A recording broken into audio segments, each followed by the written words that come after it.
Grievance plus feedback. ಏನು ಹೇಳಿ?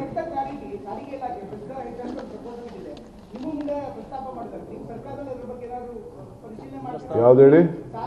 ಸಾರಿಗೆ ಇಲಾಖೆಯವರು ಟಿಕೆಟ್ ತರೋದು ನೋಡಿ, ಅದು ಸದ್ಯಕ್ಕೆ ಈಗ ಏನಾಗಿದೆ ಅಂತ ಅಂದರೆ, ಪ್ರೈವೇಟು ಡೀಸೆಲ್ ಬೆಲೆ, ನಾವು ಡಿಪೋಲ್ ತೆಗೆದುಕೊಟ್ಟು ಡೀಸೆಲ್ ಬೆಲೆಗೂ ದರ್ ಇಸ್ ಬಿಗ್ ಡಿಫ್ರೆನ್ಸ್.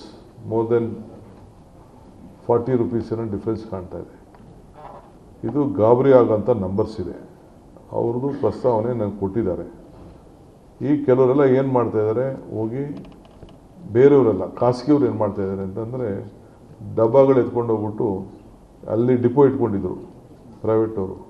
ಅದು ಬಿಟ್ಬಿಟ್ಟು ಡಬ್ಬಗಳು ಎತ್ಕೊಂಡೋಗಿ ಪಬ್ಲಿಕ್ ಇಲ್ಲಿ ಮಾಮೂಲಿ ರೆಗ್ಯುಲರ್ ಡೀಸೆಲ್ ಹಾಕ್ಸ್ಕೊಳ್ತಾ ಇದ್ದಾರೆ. ಇವೆಲ್ಲ ಇದೆ.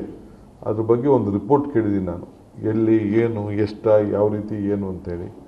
ನಾವು ಮೊದಲೆಲ್ಲ ಆಟೋಮೆಟಿಕ್ಕಾಗಿ ಏನು ಡೀಸೆಲ್ ಬೆಲೆ ಜಾಸ್ತಿ ಆಯಿತು ಅಂತಂದರೆ, ಹಿಂದೆ ನಾವು ಆಟೋಮೆಟಿಕ್ಕಾಗಿ ಇದನ್ನು ಪ್ರೈಸ್ನ ಜಾಸ್ತಿ ಮಾಡಬೇಕು ಅನ್ನೋದು ಒಂದು ತೀರ್ಮಾನ ಹಿಂದೆ ಆಗಿತ್ತು.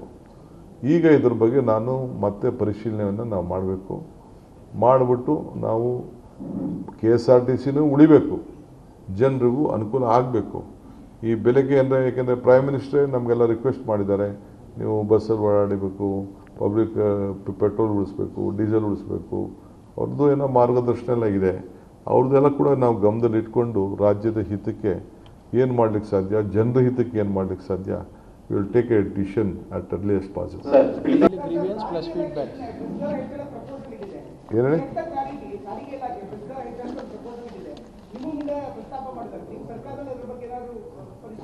ಯಾವ್ದು ಹೇಳಿ?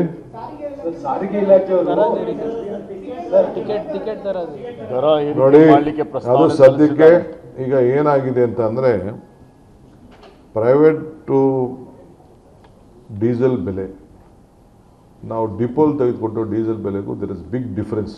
ಮೋರ್ ದೆನ್ 40 rupees ಏನೋ ಡಿಫ್ರೆನ್ಸ್ ಕಾಣ್ತಾ ಇದೆ. ಇದು ಗಾಬರಿ ಆಗೋಂಥ ನಂಬರ್ಸ್ ಇದೆ. ಅವ್ರದ್ದು ಪ್ರಸ್ತಾವನೆ ನನಗೆ ಕೊಟ್ಟಿದ್ದಾರೆ. ಈ ಕೆಲವರೆಲ್ಲ ಏನು ಮಾಡ್ತಾಯಿದ್ದಾರೆ, ಹೋಗಿ ಬೇರೆಯವರೆಲ್ಲ ಖಾಸಗಿಯವ್ರು ಏನು ಮಾಡ್ತಾಯಿದ್ದಾರೆ ಅಂತಂದರೆ, ಡಬ್ಬಗಳು ಎತ್ಕೊಂಡು ಹೋಗ್ಬಿಟ್ಟು ಅಲ್ಲಿ ಡಿಪೋ ಇಟ್ಕೊಂಡಿದ್ರು ಪ್ರೈವೇಟವರು. ಅದು ಬಿಟ್ಬಿಟ್ಟು ಡಬ್ಬಗಳು ಎತ್ಕೊಂಡೋಗಿ ಪಬ್ಲಿಕ್ ಇಲ್ಲಿ ಮಾಮೂಲಿ ರೆಗ್ಯುಲರ್ ಡೀಸೆಲ್ ಹಾಕ್ಸ್ಕೊಳ್ತಾ ಇದ್ದಾರೆ. ಇವೆಲ್ಲ ಇದೆ. ಅದ್ರ ಬಗ್ಗೆ ಒಂದು ರಿಪೋರ್ಟ್ ಕೇಳಿದ್ದೀನಿ ನಾನು, ಎಲ್ಲಿ ಏನು ಎಷ್ಟ ಯಾವ ರೀತಿ ಏನು ಅಂತೇಳಿ. ನಾವು ಮೊದಲೆಲ್ಲ ಆಟೋಮೆಟಿಕ್ಕಾಗಿ ಏನು ಡೀಸೆಲ್ ಬೆಲೆ ಜಾಸ್ತಿ ಆಯಿತು ಅಂತಂದರೆ, ಹಿಂದೆ ನಾವು ಆಟೋಮೆಟಿಕ್ಕಾಗಿ ಇದನ್ನು ಪ್ರೈಸ್ನ ಜಾಸ್ತಿ ಮಾಡಬೇಕು ಅನ್ನೋದು ಒಂದು ತೀರ್ಮಾನ ಹಿಂದೆ ಆಗಿತ್ತು. ಈಗ ಇದ್ರ ಬಗ್ಗೆ ನಾನು ಮತ್ತೆ ಪರಿಶೀಲನೆಯನ್ನು ನಾವು ಮಾಡಬೇಕು.